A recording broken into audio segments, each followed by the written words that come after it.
This is the last lesson. Move it up. Might not have it on.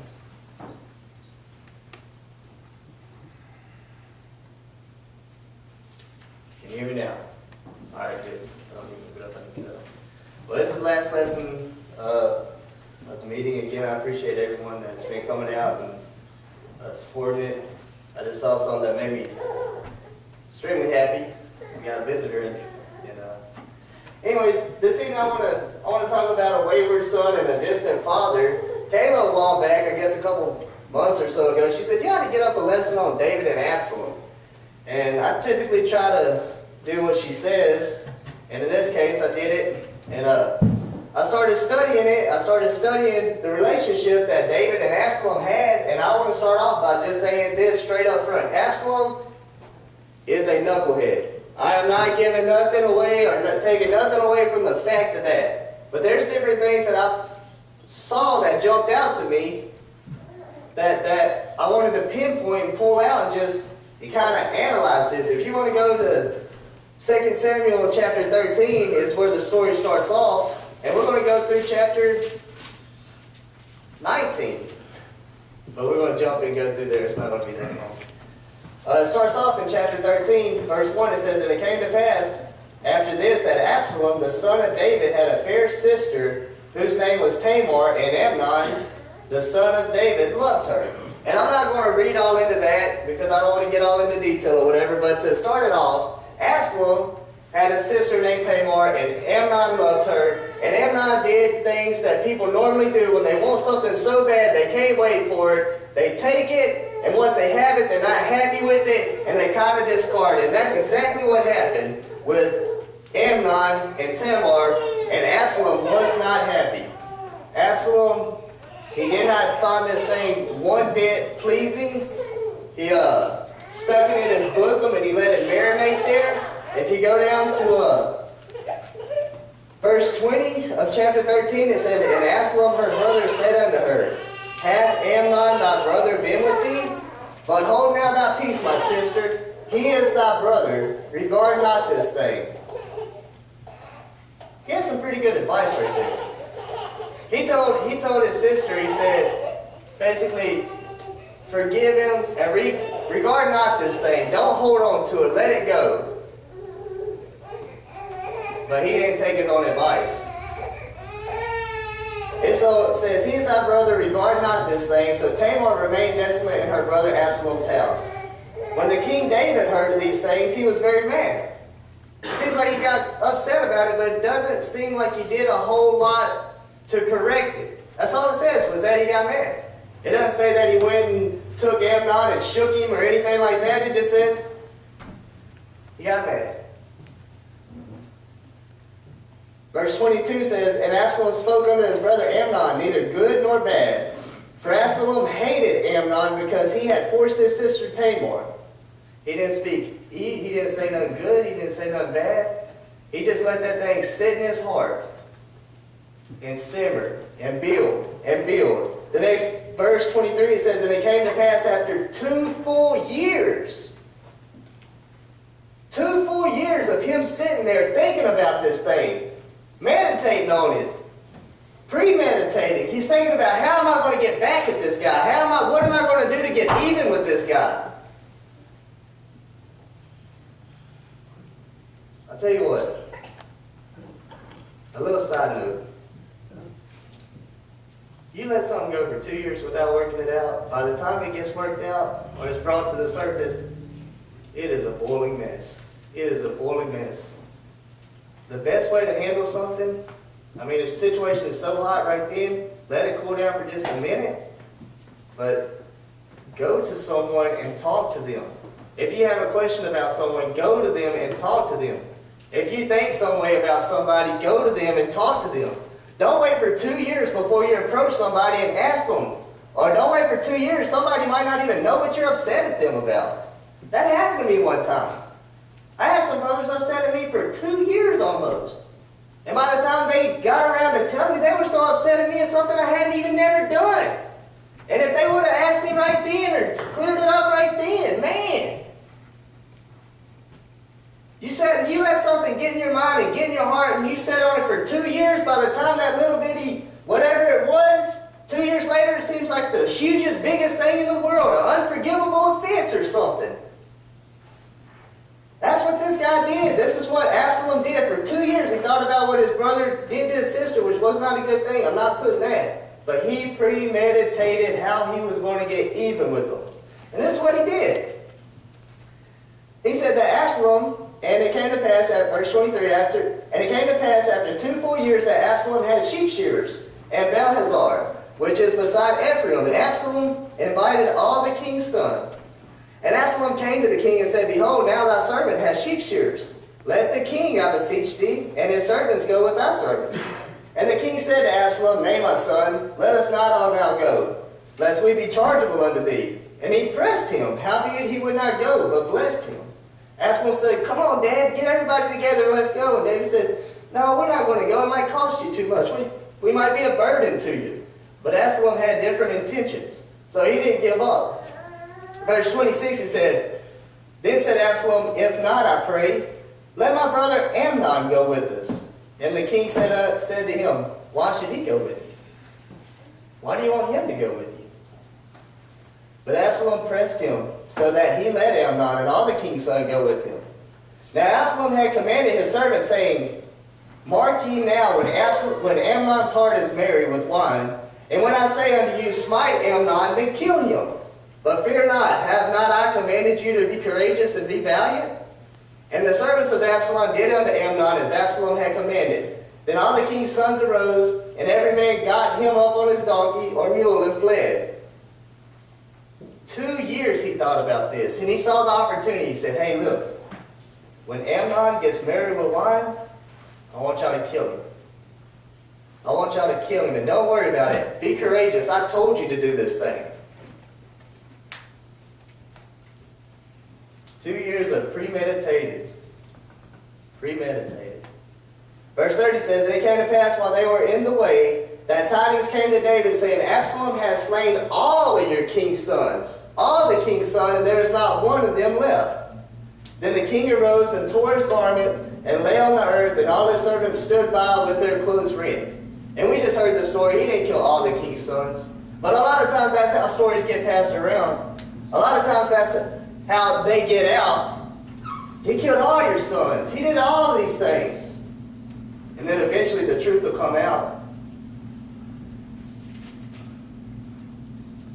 We're going to skip over to verse 37 in chapter 13. Because Absalom fled. Absalom, after he did this, he got out of the country. And verse 37 it says, But Absalom fled and went to Talmai, and the son of Ammihud, king of Geshur, and David mourned for his son every day. Absalom left the county. He left the state, or he left the province, or whatever it is. He got out of there. You know what it says? It said David mourned for his son every day. So Absalom fled and went into Geshur and was there for 3 years.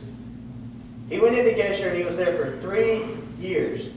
And the soul of King David longed to go forth unto Absalom, for he was comforted concerning Amnon, seeing he was dead. A wayward son and a distant father. It says that King David longed for his son.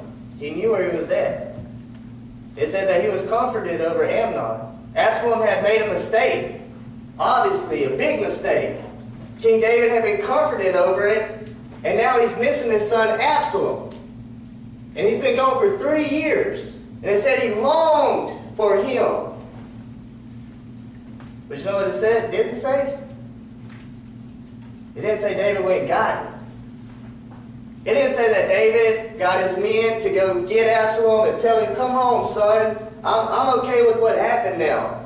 It's cool. You know, it's not really cool, but I forgive you. I love you. I long for you. He didn't do that. If you go down to chapter 14, I'm going to read it actually in a different translation than this. You know, King David, he works really good with word pictures. You remember whenever he had got Uriah's wife, Bathsheba, and then Nathan came to him and told him that there's a man who has so wealthy, he has many goats, many sheep, he's so wealthy, and this one man just had one sheep, one little ewe lamb that he loved. And he said, yeah. He said, well, that man who had everything took that little ewe lamb. And David got so mad. He said, oh, this cannot be. This man must be punished. This man. And Nathan told him, you're that man. David was distraught. First, he was busted for what he had done. But I think he came to a realization exactly what that was, that word picture. Well, Joab was David's right-hand man, and he saw that his friend David, or his king David, was longing for his son Absalom. So what he did, he set up a lady to come up with a pretend story to go tell King David, to help refresh King David's mind. Joab maybe didn't want to get out of his place or whatever. Maybe he wouldn't want to listen to Joab. Maybe David was a little prideful and he didn't want to listen to Joab. No, Absalom did that, and that's where he needs to be, and that's where he's going to stay, whatever the case may be. But Joab got this lady, and I'm going to read it. It says, Joab, chapter 14, Joab's son Azariah knew that the king's heart longed for Absalom. So Joab sent someone to Tekoa and had a wise woman brought from there. He said to her, pretend you are in mourning. Dress in mourning clothes and don't use any cosmetic lotions. Act like a woman who has spent many days grieving for the dead. Then go to the king and speak these words to him. And Joab put the words in her mouth. When the woman from Tekoa went to the king, she fell with her face to the ground to pay him honor and said, help me, your majesty. The king asked her, what is troubling you? She said, I am a widow. My husband is dead. I, your servant, had 2 sons. They got into a fight with each other in the field, and no one was there to separate them. One struck the other and killed him. Now the whole clan has risen up against your servant. They said, hand over the one who struck his brother down, so that we may put him to death for the life of his brother whom he had killed.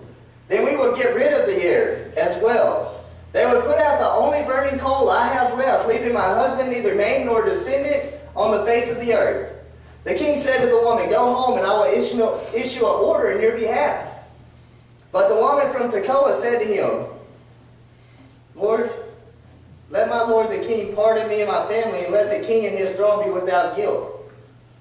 The king replied, if anyone says anything to you, bring them to me, and they will not bother you. And she said, Lord, then let the king invoke the Lord his God to prevent the anger of blood from adding to the destruction, so that my son will not be destroyed. She made up a story of one of her sons killing another one of her sons, and took this before the king and said, hey, they're going to kill my other son. My other son is abandoned. She's out there and people are searching for him. They're going to kill him. And she's playing with King David's heartstrings.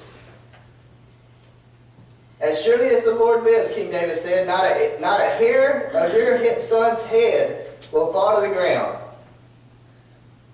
She saw that she had him right where she wanted him. She saw that King David was feeling her emotions and was seeing that she loved her son and didn't want anything to happen to him.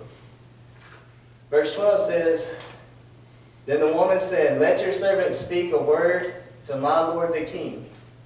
She's asking permission. Can I please tell you something? And he said, speak.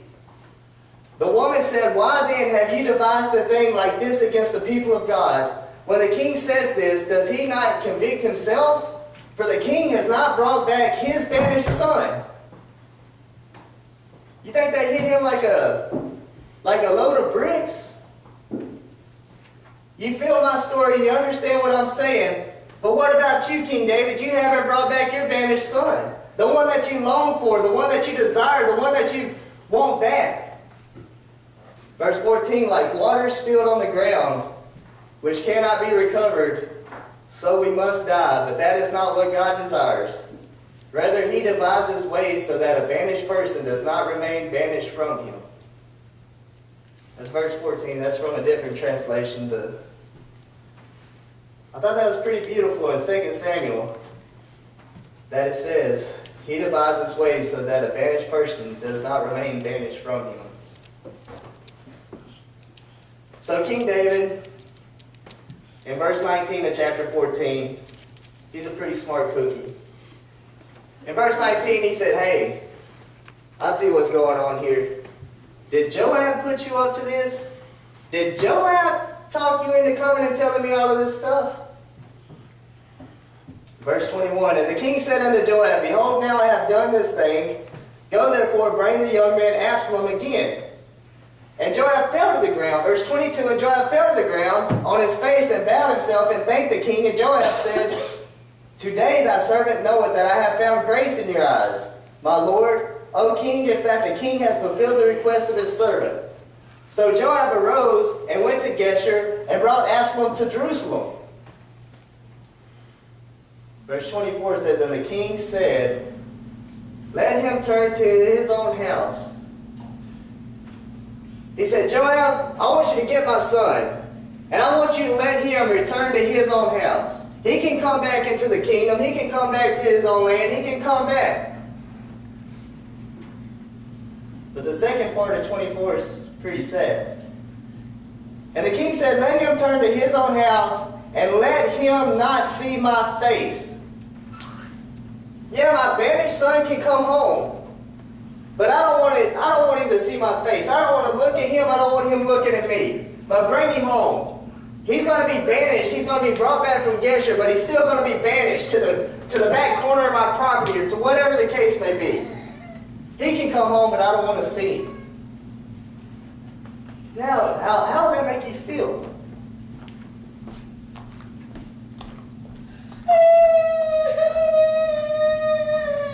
But in all Israel there was none. Oh, I'm sorry, let me skip it.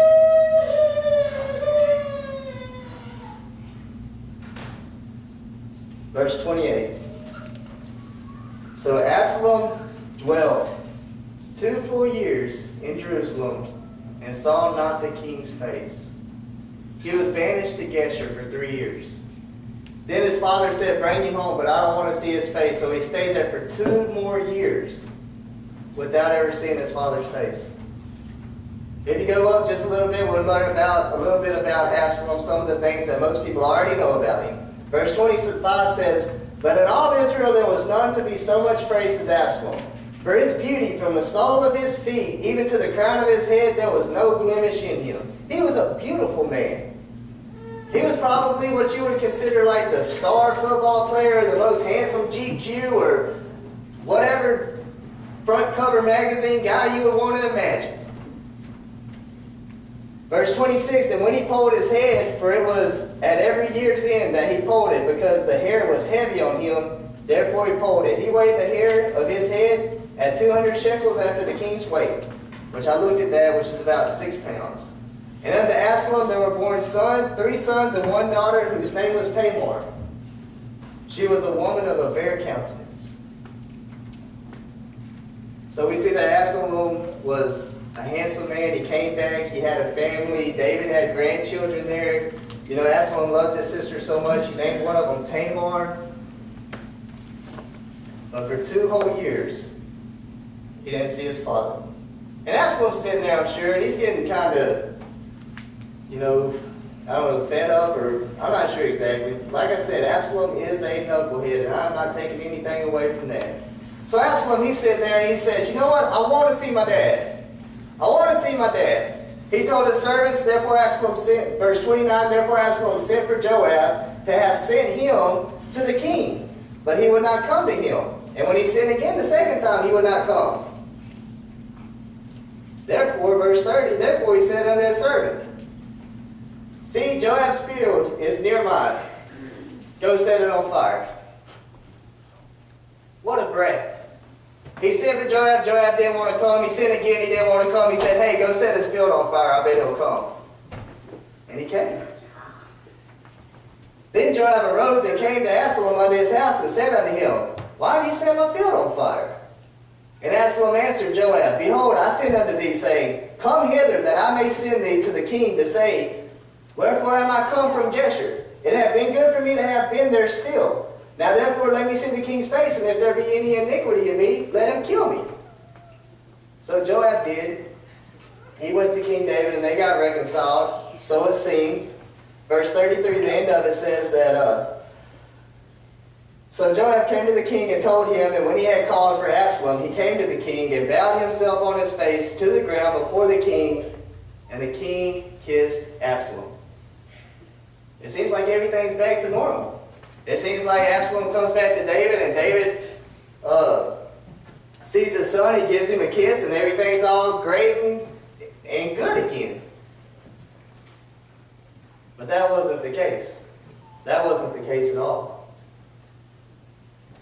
And it came to pass, chapter 15, and it came to pass after this that Absalom prepared him chariots and horses and 50 men to run before him. And Absalom rose up early and stood beside the way at the gate. And it was so that when a man that had a controversy came to the king for judgment, then Absalom called unto him and said, Of what city art thou? And he said, Thy servant is of one of the tribes of Israel. And Absalom said unto him, See, thy matters are good and right, but there is no man deputed of the king to hear thee. Absalom said moreover, Oh, that I were made judge in the land that every man which hath any suit or cause might come unto me, and I would do him justice. And it was so that when any man came nigh to him to do him obeisance, he put forth his hand and took him and kissed him. Instead of Absalom being happy where he was at, he went and he stood outside the king's gate. And as people came up, he would say, Hey, where are you from? What are you doing? They said, We're going to go see the king. I got a problem. And he says, Oh, well, there's nobody there. My father has nobody there to really hear you and to understand you and to fix your problems. But if I was there, if I could be the judge, I would do right. I would be the man that you could turn to. And then whenever they come up and they go to bow down before Absalom, Absalom would grab him and say, No, he'd give him a kiss and he'd give him a hug. And he was out there taking pictures and kissing babies, and he was politicking because he was premeditating. And he was trying to set up something. He was trying to get into his father's house.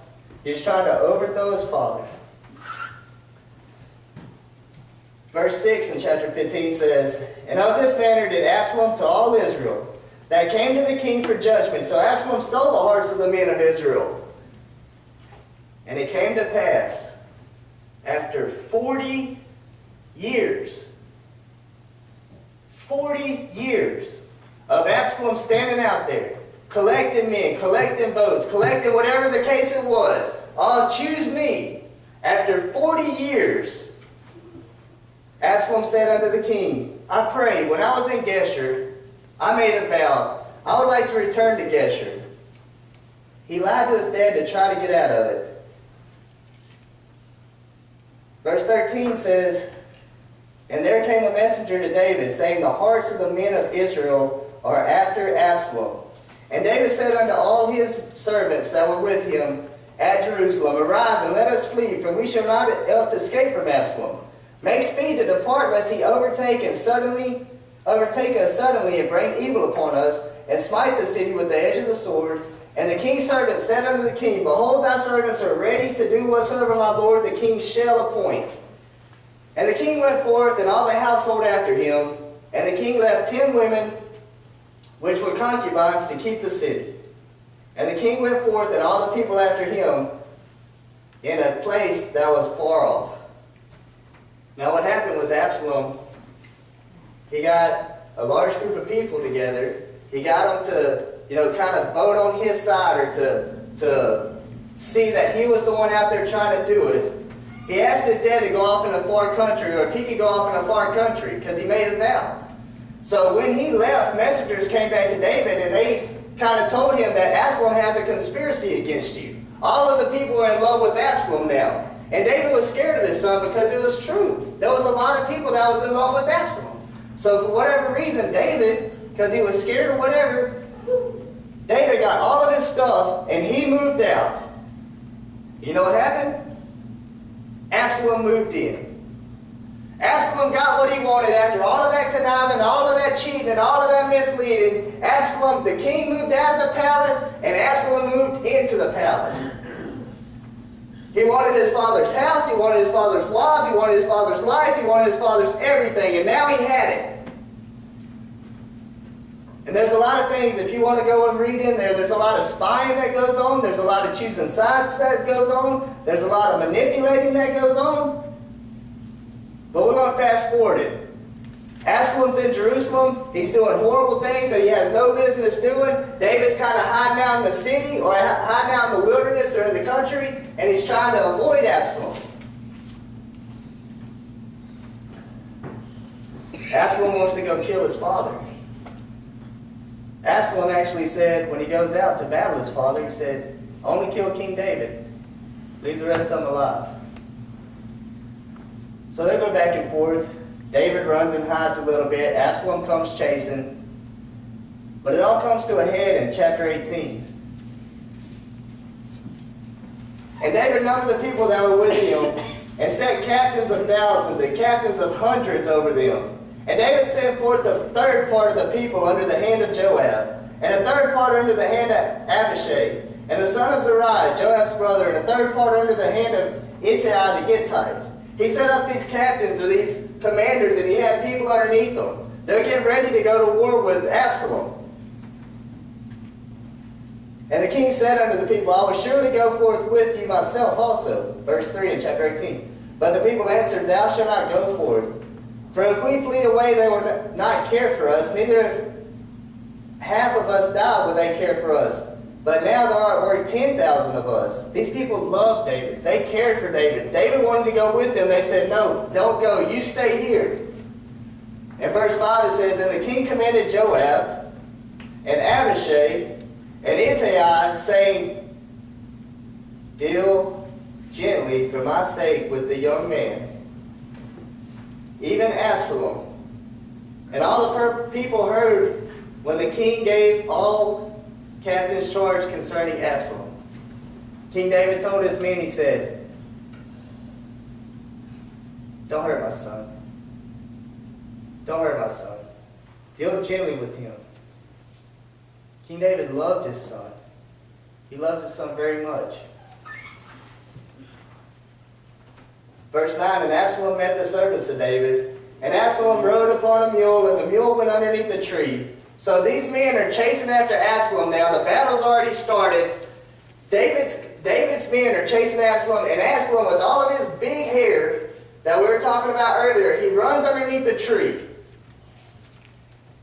And Absalom rode upon a mule, and the mule went under the thick boughs of a great oak, and his head caught hold of the oak, and he was taken up between the heaven and the earth, and the mule that was under him went away. And a certain man saw it, and told Joab, and said, Behold, I saw Absalom hanging in the oak. And Joab said unto the man that told him, Behold, thou sawest him? Why didn't you kill him? Why didn't you smite him to the ground? And I would have given thee 10 shekels of silver and a girdle. And the man said to Joab, Though I should receive 1,000 shekels of silver in my hand, yet would I not put forth my hand against the king's son? For in our hearing the king charged thee, and Abishai and Ittai, saying, Beware that none touch the young man Absalom. Otherwise, I should have wrought falsehood against my own life, for there is no matter hid from the king, and thou myself wouldst have set thyself against me. Then said Joab, I may not tarry thus with thee. And he took 3 darts in his hand, and he thrust them through the heart of Absalom, when he was yet alive in the midst of the oak. And 10 young men that bare Joab's armor compassed about and smote Absalom and slew him. Absalom, this wayward son, Absalom, the kid that wanted all of his father's stuff, that wanted all of the power, that wanted to be a rebellious little knucklehead, he gets stuck up in a tree. And he's just hanging there. He can't get down. I can only imagine him trying to fight and until he loses his energy. And here comes Joab with 3 spears as Absalom's hanging there, and he thrust them into the heart of Absalom. And it didn't kill him. He got out of the tree, and 10 young men slew him.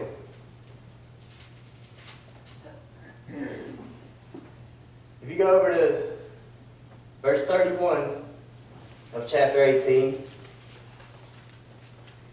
And behold, Cushi came, and Cushi said, Tidings, my lord, the king, for the Lord hath avenged thee this day all that rose up against thee. Put yourself in David's shoes. This messenger has just come and he just said, hey, the Lord has avenged all that rose against thee. I can just see David thinking in his head, all? All? My son, Absalom? All?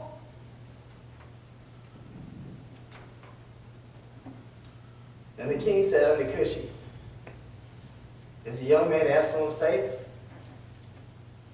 That's all he cared about. Is the young man Absalom safe? And Cushi answered, the enemies of my lord the king and all that rise up against thee to do thee hurt, be as that young man is. And the king was much moved, and he went up to the chamber over the gate and wept. And as he went, thus he said, O my son Absalom, my son, my son, my son Absalom, would God I had died for thee, O Absalom, my son. I'm going to do a little, maybe assuming, maybe surmising, maybe. But I think when that young man came and told him that all of your enemies have died, and that young man told him that Absalom was dead, and it hit King David in the chest like a battering ram or whatever, and he starts saying, oh, Absalom, oh, my son Absalom. Sure, he's probably thinking, like, Absalom, why did you have to go that route? Absalom, why did you have to go that way? But I can't help but think that he's thinking, Absalom, my son, why did I leave you there for 2 years without coming to talk to you? Why did I leave you off in that desert place for 3 years without coming to talk to you? 5 years. 5 years King David lost with his son. There's no telling what kind of difference that could have been made. Absalom, I said it before, he was a knucklehead. But that 5 years that King David chose to be a distant father, or chose to cut him off, or chose to put him out there, it's all over with now. Oh, my son Absalom, there's no takebacks. There's no son, I love you. There's no, all there is remembering. And as Absalom, as he's being chased on that donkey, and he gets stuck in that tree, and he's hanging there and he's fighting, there has to be a point when he's hanging there and he's thinking, where did I go wrong? Where did I go wrong? Was this worth it? Was all this rebellion and all this pain and all this cheating and conniving and everything worth it? And as he's sitting there watching Absalom, he's sitting there watching Joab come with spears in his hand and young men circling, I wonder in his heart if he's thinking, Dad, I'm sorry.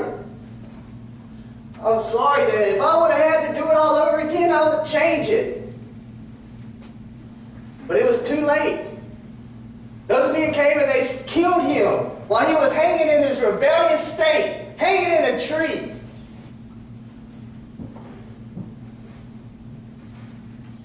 There's no takebacks there. It's over. It's over. A lot of times we think that we have so much time to get things right, and we have so much time to reach out to the people we love or to try to make things right. We don't have that much time. People die daily.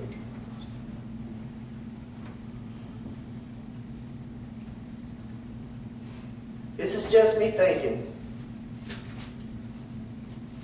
This is just me assuming.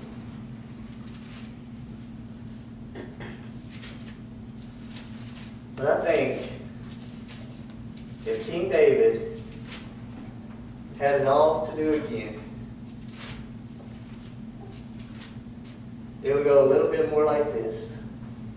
If Absalom and King David had the vision to see up and see what was going to happen and see where that path was going to lead, and when it came time to reconcile and to make things right with each other, Luke chapter 15, I like to think that it would have looked more like this.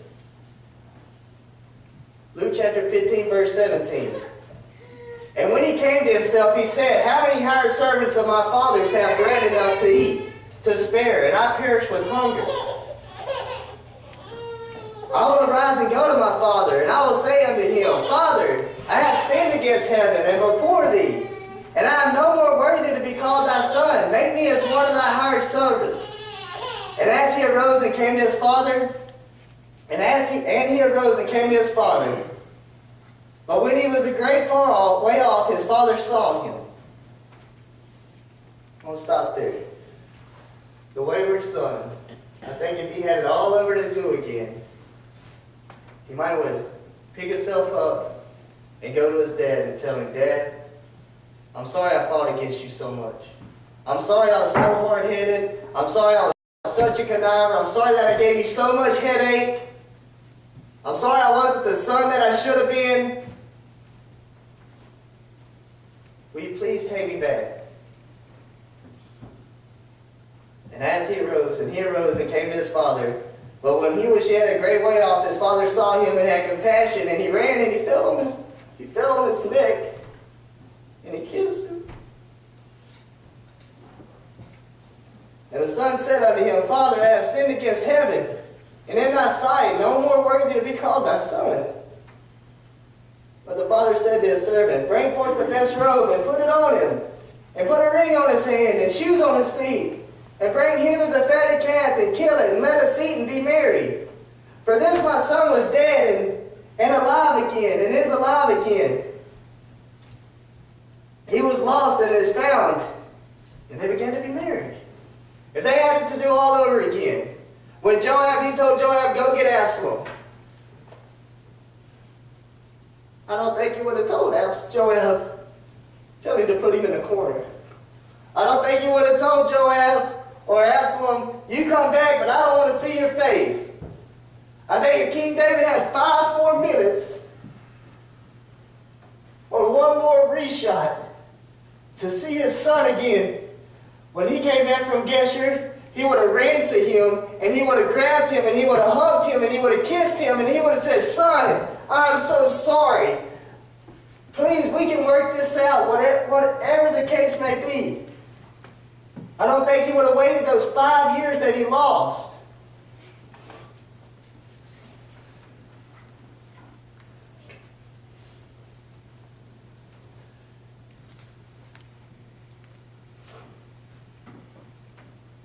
There's a lot of relationships that I wish I had do-overs on. For 2 years, before I got the phone call about my dad, I didn't talk to him. He had married a lady that I didn't like very much. And we didn't get along very much. And for 2 years, I didn't want nothing to do with him. And he didn't necessarily reach out too much for me. I think it was just one of those cases where it was a keep the peace type of thing, really.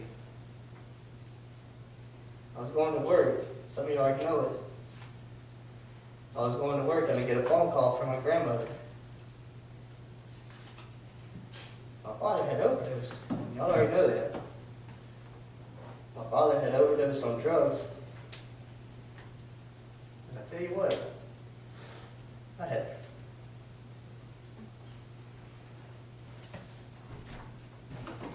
5 more minutes. And I knew now, what I know now, if I had 5 more minutes today, I would go and hug him, and I would kiss him, and I would tell him, Dad, there's a better life out there.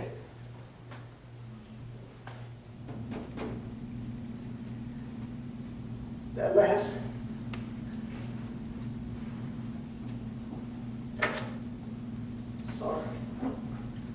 story is a story about the way God feels about us.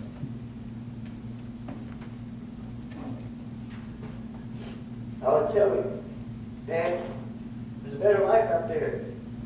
And I found that life. That life is in Jesus Christ.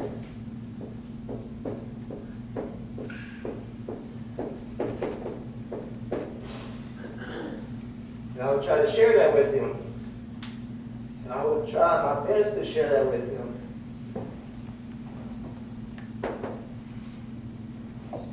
There's relationships in our personal lives There's brotherly relationships in the brotherhood. There's rebellious kids. There's rebellious family. There's the fact there's maybe you are the wayward son. It's kind of it's never too late. The Father, our Father God, is always standing at the road, looking down that road, waiting for us to return to Him or waiting for us to come to Him. He is always there.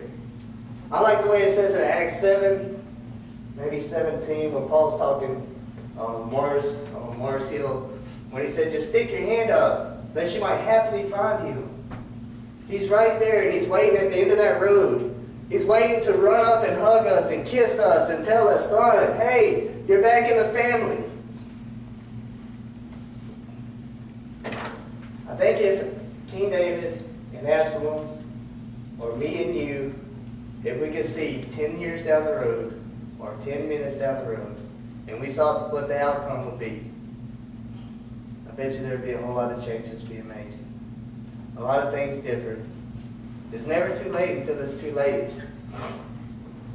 But it gets too late too fast sometimes. I really appreciate y'all's attention throughout this whole meeting.